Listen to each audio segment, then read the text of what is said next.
Natoci mun ci dukkan 'yan majalisun tarayya, mun ci 'yan majalisun jiha guda 33, mun ci kansiloli duka, mun ci ciyamomi duka da na fati da na mulki. Duka wannan ne ba mai sai da ya fita daga cikin mu muka rika wannan nasara.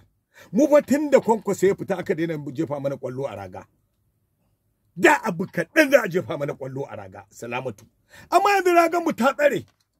Filin wasan mu abin sha'awa. Murtala Garo a namba 7. Rabi Suleimani 9, Ganduje namba 10, Abdullahi Abbas namba 3,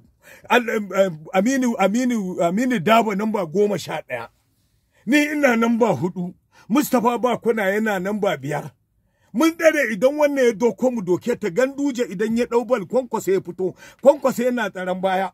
Idan Ganduje ya zo haka zai rika juya Kwankwaso, wur Kwankwaso ya nan ya mai suru ya fito da ita ta nan ya mika Garo ya mika Rabi ya mika Aminu Dabo, si fita a guje ya ce Rabi ya gaba ya jefa masa, Ganduje ya ce dauko ta sama ya jefa ta, ya doke ta da Kwankwaso ya fito ya yanke Kwankwaso, Abdulsalam a yanke shi, a yanke Abba, a yanke Dangwani, a caje shi, a jefa kwallon ta shiga ta karkashin Kwankwaso ya fito ya zame ya fadi, ya jefa dakiji ya jefa. Kin san waye golan su? Yusuf Dambatta.